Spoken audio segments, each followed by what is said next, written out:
Okay, so I wanted to talk about features I'd like to see from software implement in their games, and there are two games I have in mind.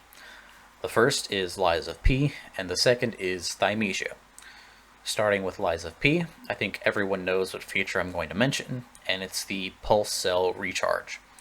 In Lies of P, the Pulse Cell is your healing item, and once you've exhausted your uses of your healing item, if you attack an enemy enough, you can regain a single use of the Pulse Cell. Now, you can do this as many times as you want, but the maximum number of Pulse Cells you can recharge at a time is just one. This creates an interesting dynamic in combat where, when you're out of healing items and potentially low on health, the game encourages you to play aggressively so that way you can recharge Pulse Cell and keep going. I think it's a fantastic feature that can create a lot of tense moments, not just in boss fights, but also when exploring through the different zones the game has. In Elden Ring, when clearing a group of enemies in the open world, you can get a use of your, flask back, but with how common Sites of Grace are and how unthreatening open world enemies are, it's an almost entirely useless feature. Another feature I like from Lies of P is the weapon assembly.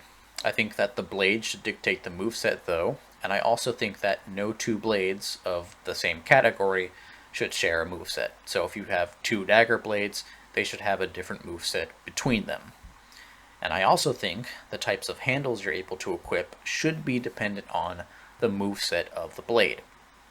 That way you get the variety that's available in Lies of P, with none of the stupid stuff like being able to give the rapier moveset to a baton. Now, on to Thymesia. And to be honest, there's a few things that I really like about Thymesia, but the one that I want to bring up is the healing items. So, in Thymesia, you have a choice between three different healing items, and each comes with its own advantages and disadvantages. You have a general potion, long-lasting potion, and a fast-acting potion. Each one heals for a different amount and has a different number of maximum uses, and the long-lasting potion heals over time instead of being instantaneous like the other two, but in return, it heals for the most.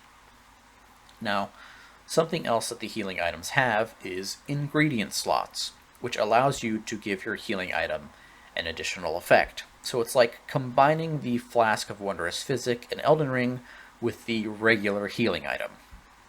In Thymesia, the effects are just limited to, increase in damage, decrease in damage taken, MP recovery, and additional healing. So it's very limited, but I just really like the idea of having multiple options when it comes to healing, and I like that they're also customizable. I'd be interested to know if there are other features from Souls-likes I haven't played that are really good that could be implemented into a From Software game. I also like the hardening feature from Mortal Shell, but it's a little too unique for it to fit into a From Software game, in my opinion. And there's also some other features that I'd like to see that Souls-likes haven't implemented. One of them is dismemberment. Lies of P is probably the closest with its weapon breaking, but I want full-on dismemberment. Dark Souls had tail cuts, but I want dismemberment for at least the arms and the head for all enemies. I think it should be like getting a poise break in Elden Ring. Some weapons should be able to dismember easier than others. My idea as to why FromSoft haven't implemented dismemberment is because, depending on how extensive the dismemberment is, it can double or triple the amount of animations you'd have to have. But honestly, I think I'd take dismemberment even if it was only on death. That way they wouldn't have to do any additional animation work. In the same way that, in Lies of P, whenever you destroy certain puppets with attacks, they can kind of blow up and explode. I really like that.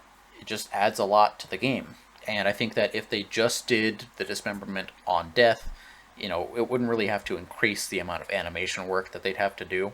But honestly, I just find it kind of strange that the Souls games don't have any kind of dismemberment, given how dark and grim the games are, and especially with how much body horror the games have, right?